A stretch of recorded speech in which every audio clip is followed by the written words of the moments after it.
El cielo todavía estaba gris cuando bajé del camión, con el pie envuelto en papel aluminio. Era la misma receta que Brian me rogaba de chiquito piloncillo canela sin una sola clavito de olor.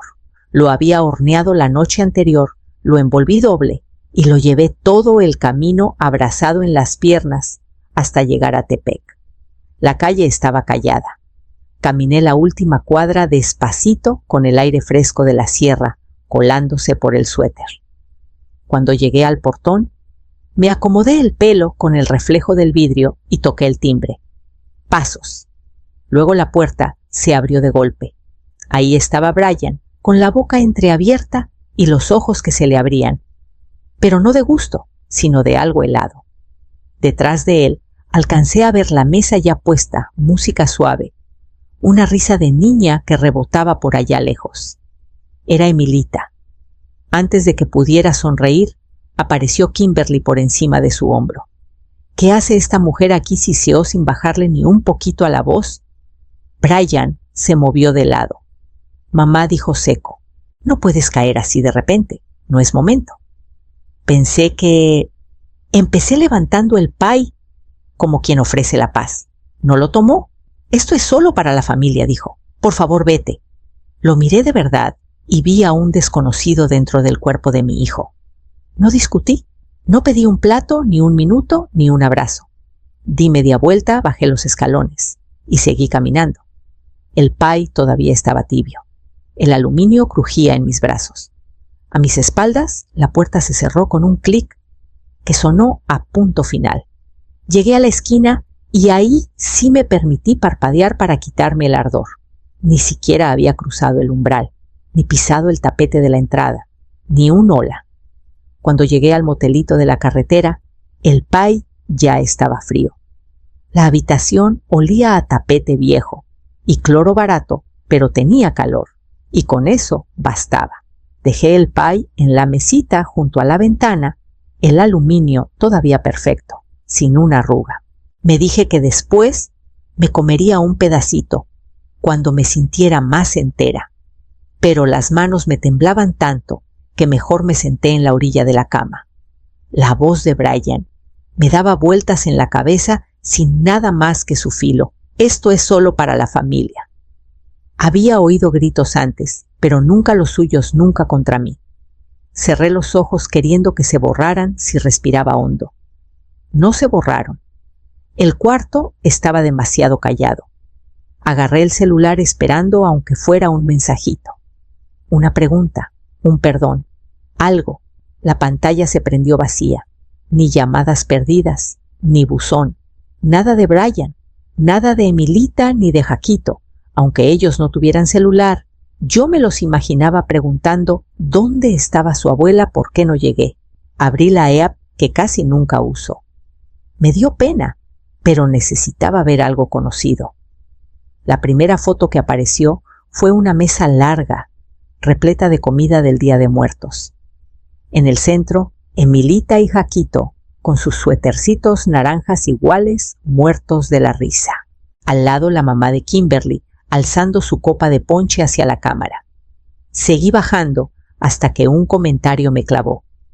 Este año extrañamos a la abuela Aldama. Ojalá todavía estuviera con nosotros. Se me cortó la respiración. Estuviera.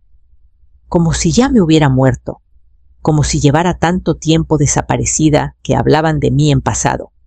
Leí otra vez, luego miré la sonrisa de Emilita en la foto.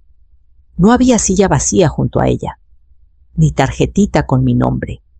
Nada que dijera que alguien me esperaba, me quería, o siquiera se acordaba de que existo. Me entró un vacío raro. No era coraje, no era shock, era como hundirme despacito. Entre el último Día de Muertos al que me invitaron y hoy mi nombre lo habían barrido de esa casa como polvo. Apagué el celular y miré el pie intacto, preguntándome cuándo había empezado el borrado y hasta dónde había llegado ya. Casi no pegué el ojo.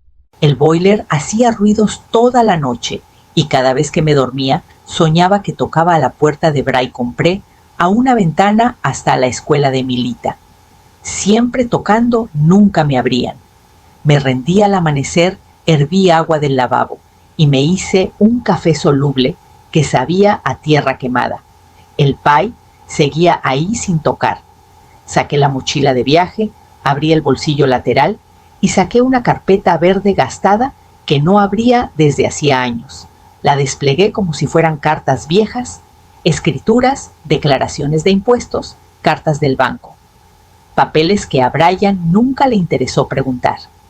Él siempre dio por hecho que todo estaba resuelto. Y lo estaba. Por mí. Una hoja amarillenta mostraba el fideicomiso educativo que abrí cuando nacieron Emilita y Jaquito. No era una fortuna, pero era sólido. Cada peso salió de trabajar extra, de guardar los aguinaldos, los rendimientos. Lo mantuve calladito. Dejé que Brian lo manejara. Pero solo como fiduciario. Del tipo que necesita supervisión, la mía. Arrancé una hoja del blog del motel y escribí 3 nombres con pluma. Lick, Dorante es mi abogado desde hace más de 20 años. Brian subrayado una vez. Emilita subrayado 2 veces. El teléfono sonó una sola vez. Maris dijo con la misma calma de siempre. ¿Cuánto tiempo? Necesito mover la escritura, le dije. Y quiero restringir los retiros del fideicomiso. Hubo una pausa breve. No de sorpresa, de respeto. Todo sigue a tu nombre, respondió. Nunca firmaste el traspaso. Tú di la orden. Miré por la ventana, el estacionamiento gris, luego la carpeta. Todavía oía la risa de Emilita, del video de ayer, resonando donde antes estaba mi nombre. Te la estoy dando ahora, contesté. Dijo que prepararía los papeles. Cerré la carpeta, me puse el suéter otra vez. El camión a Tepec salía en 20 minutos y todavía me faltaba un lugar por visitar. El trayecto al lago fue tranquilo, puras veredas y magueyes pasando rápido por la ventana. Llevé la carpeta en las piernas todo el camino, agarrándola fuerte por si se me escapaba. Cuando llegué a la casita del lago, tuve que barrer yo misma las hojas secas del portal. Nadie más venía hasta acá. Yo la mantenía limpia, pagaba el predial, arreglé la tubería el año pasado cuando se congeló con el norte. Brian siempre decía que no valía la pena el viaje, que era muy chiquita, muy sola. Pero era para él. Ese siempre fue el plan. Iba a ser suya después de la carrera, después de casarse, después de los niños. Un lugar para respirar, para venir en vacaciones. Una vez hace mucho, me dio las gracias cuando le enseñé la escritura. Nunca preguntó cómo le hice. Nunca preguntó cómo el fideicomiso seguía creciendo, aunque sus gastos se dispararan. No sabía que yo seguía trabajando los sábados en la biblioteca, aunque ya estaba jubilada, ni que vendí mi anillo de compromiso en la crisis del 2008 para no tocar el ahorro. Él no preguntaba y yo no contaba. Así éramos. Adentro nada había cambiado. Las mismas cortinitas de encaje, la misma tetera abollada, la repisa con fotos en la chimenea. Tomé el portarretratos del fondo, Emilita de 3 años en el muelle con su suéter amarillo. Las mejillas infladas del frío. Ese suéter me llevó 3 semanas tejerlo. Ella le decía mi abrigo de sol. Eso fue antes de que Kimberly se quedara con los álbumes. Antes de que la palabra abuela en redes le perteneciera a otra. Yo había visto las leyendas, gracias por la comida de la abuela. La mejor siesta es en las piernas de la abuela. Todas debajo de fotos de la mamá de Kimberly, sonriendo como si se hubiera ganado el título a pulso. Acerqué la foto.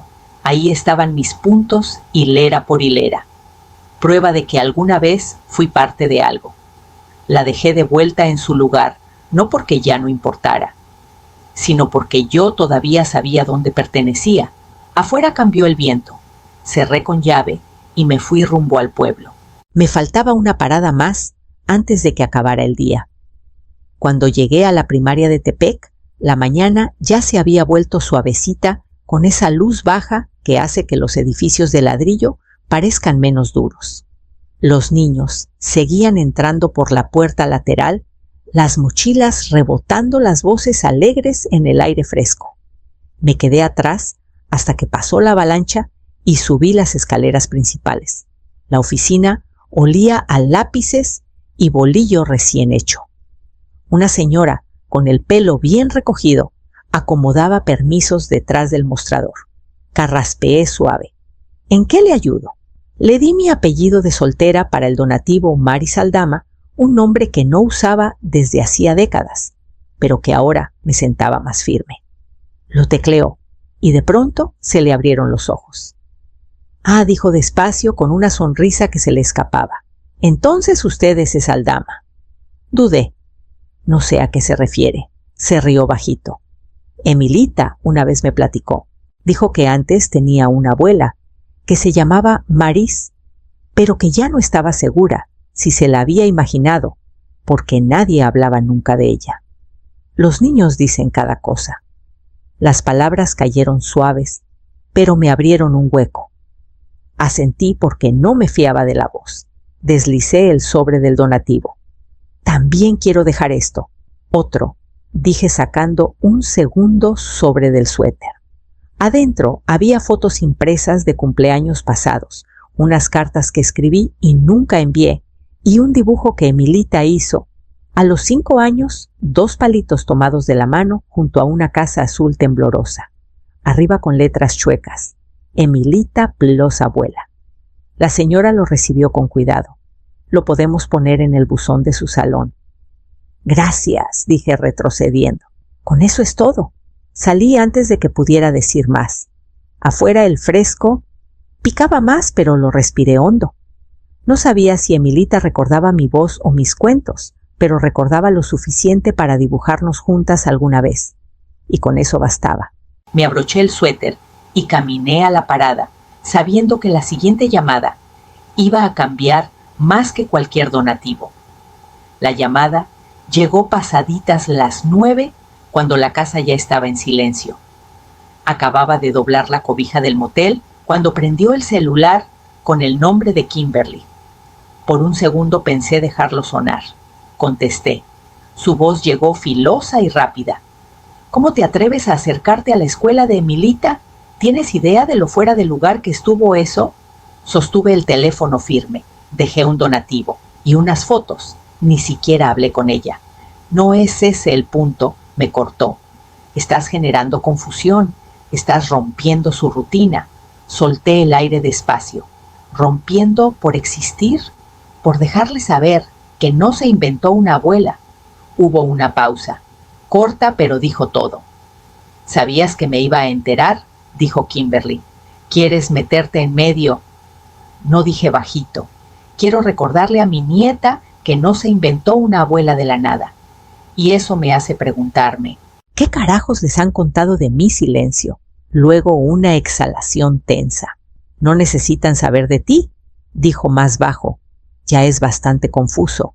Eso no es confusión, respondí. Eso es control. 3 segundos de línea muerta. A lo mejor esperaba que me disculpara, que me echara para atrás, que llorara, que suplicara. No le di gusto. Colgué primero. Me quedé parada junto a la ventana viendo pasar los carros en la carretera. Los faros barrían el estacionamiento roto, cortando la oscuridad un segundo. Algo dentro de mí se sintió más claro, más filoso. Volví a tomar el celular y busqué el número del licenciado Dorantes. Contestó al segundo timbre. Soy yo, dije. Quiero que todo pase a nombre de Emilita. En papel. Completo. No preguntó qué pasó, ni por qué mi voz sonaba más firme que en días. Está bien, dijo. Empezamos mañana. Colgué, doblé la última cobija y empecé a guardar mis cosas para el siguiente paso que ya sabía que iba a dar. Pasaron 3 días. Me quedé en mi mundo. Leí una novela policíaca vieja. En las horas muertas tomé café de motel que sabía a humo. Dorantes llamó 2 veces para confirmar firmas y rutas de cuenta. Todo avanzó rápido. Mientras más decía sí, más se aflojaban los nudos de adentro. Luego apareció Brian. Escuché los golpes antes de verlo. Fuertes, impacientes, conocidos. Abrí despacio. Ahí estaba con el abrigo que le compré hace años, más alto de lo que recordaba la cara colorada del fresco. Y de otra cosa. Kimberly está destrozada, dijo entrando sin pedir permiso. No puedes ir por detrás de nosotros así. Me quedé callada, le señalé la silla. No se sentó. Dice que estás armando un circo, confundiendo a los niños, haciéndola quedar como la mala. No necesita mi ayuda para eso, dije suave. Se le tensó la quijada. Este drama no le hace bien a Emilita. Fui a la mesita, abrí el cajón de abajo y saqué la carpeta que tenía guardada. La puse plana y abrí en la segunda página. Este es el contrato del fideicomiso, dije. El que firmaste cuando nació Emilita. Frunció el ceño. ¿Y eso qué tiene que ver? Toqué 2 cláusulas con el dedo. Esta dice que el dinero es exclusivamente para gastos educativos. Esta otra exige aviso por escrito para retiros grandes. Nunca lo hiciste. Se quedó helado. Ya no eres el fiduciario, Brian, dije. Lo reasigné. Legal. Para siempre. Tú no puedes. Puedo. Y lo hice. Miró el papel como si lo hubiera traicionado. Como si las letras se hubieran movido solas mientras él no veía. Ese dinero era para Emilita, dije con voz firme. No para vuelos, no para regalos caros, y mucho menos para comprarme el silencio. No dijo más. Cerré la carpeta, me paré y abrí la puerta detrás de él. Al principio no se movió, luego salió sin decir palabra y yo cerré suave como cuando se fue a la universidad, solo que esta vez el adiós era mío.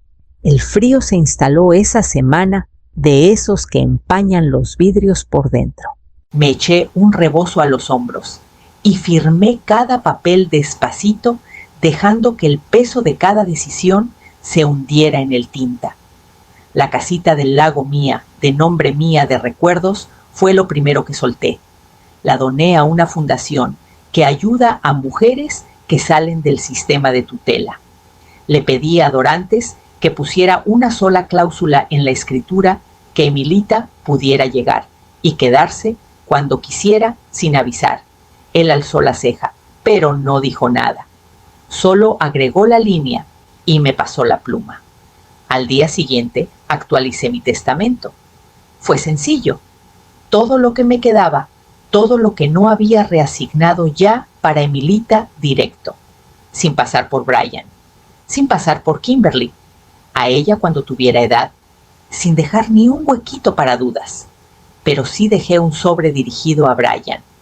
Adentro estaban copias de cada retiro que hizo del fideicomiso educativo, etiquetados, con fecha, resaltados, la laptop para su oficina, las vacaciones en Cancún, la colegiatura de un niño que no era Emilita. Nada coincidía con la promesa que me hizo un día. No le puse carta. Ya no había nada que decir. No era coraje lo que me movía. No quería castigar. Era la claridad que llega cuando dejas de pedir que te vean y empiezas a verte tú misma. Por primera vez en años, mi nombre estaba clarito en cada renglón, sin esconder, sin borrar, sin suavizar, para mantener una paz que nunca fue mía. Sellé el sobre, lo dejé a un lado y me recargué en la silla mientras el norte pegaba fuerte en la ventana. Un día volverían a tocar. Tal vez Emilita, tal vez no. No los estaba esperando, pero iba a estar lista, por si acaso. 2 semanas antes de Navidad, cuando los días son tan cortos que parecen un solo suspiro, encontré un sobrecito en mi buzón. Sin remitente, la letra temblorosa, las letras medio caídas, como si tuvieran miedo. Lo llevé adentro, dejé los guantes en la mesa y lo abrí con cuidado, no fuera a romperse. Era una tarjetita de esas que venden en la farmacia por docena. Un muñequito de nieve chueco y sonriente en la portada. La abrí y ahí estaba otra vez la letra infantil temblorosa pero decidida. Querida abuela Marís, encontré tus cartas, se las enseñé a Jaquito. Podemos ir al lago algún día, te quiere Emilita. La leí una vez, 2, 3 hasta que las palabras dejaron de nadar. Abajo con crayón verde mi nombre abuela, grande segura subrayado 2 veces. Hacía tanto que no escuchaba esa palabra dirigida a mí, pero verla escrita era más fuerte que cualquier abrazo. Me senté despacio, dejando que el calor se acomodara encima de mí. Había encontrado mis cartas. No una, no dos encontró, o sea que las buscó. Con cuidado, a escondidas, sin permiso. Me la imaginé sentada en el suelo de su cuarto, abriendo sobres, que no debía leyendo palabras que no eran para que las leyeran, excepto que sí eran para ella desde siempre. Y a Jaquito, dulce Jaquito, también se las mostró. Hay verdades que caminan solas cuando les toca. Apreté la tarjeta contra el pecho, no de cursi de reconocer. Algo había atravesado los muros que Brian y Kimberly construyeron, algo chiquito, terco y honesto. Emilita había metido la mano en la oscuridad y jalado un hilo. Puse la tarjeta junto a la carpeta de papeles, las dos juntas, como piezas de una misma historia que por fin se tocaban. No le contesté. Todavía no. El correo en esa casa tenía la mala costumbre de desaparecer. Me puse el suéter, salí a la carretera. El viento norte soplaba fuerte y yo sabía exactamente a dónde tenía que ir. Puse la tarjeta de Emilita en la repisa de la casita, justo encima de la foto vieja de ella con el suéter amarillo. El crayón verde se corrió un poquito en el borde, pero la palabra estaba clarísima, abuela. No necesitaba marco. Con que estuviera ahí, bastaba. El aire adentro olía a canela y piloncillo. Había vuelto a hacer el mismo pie del Día de Muertos, pero esta vez no era para nadie más. Sin charola de plata. Sin lugar extra en la mesa. Solo un plato, un tenedor y un pedazo para mí. Me senté con la ventana entreabierta, dejando que el olor se fuera hacia los pinos. El lago estaba quieto. Siempre lo está en esta temporada. El agua reflejaba el cielo como espejo gris y firme, esperando. El tipo de silencio que te hace sentir que el mundo podría escuchar tus pensamientos si no tienes cuidado. Por eso me gusta este lugar. No pide nada más que estar. Cuando cayó la noche, encendí una velita en la ventana. La luz del portal ya estaba prendida. Cambié el foco la semana pasada por si acaso. Gesto pequeño, pero para mí significaba algo. Una luz que dice, aquí hay alguien. Una luz que dice, pasa si necesitas. No sabía cuándo vendría Emilita. Tal vez no esta temporada. Tal vez hasta el verano o años después, cuando tuviera sus propias preguntas y ya nadie pudiera mentirle. Pero escribió, recordó, preguntó, y con eso bastaba por ahora. El pie estaba tibio, el lago en calma, y mi nombre volvía a serme propio. Me eché la cobija sobre las rodillas, tomé mi libro y abrí justo donde lo había dejado, donde la historia empieza a cambiar calladito, justo antes de que todo se abra.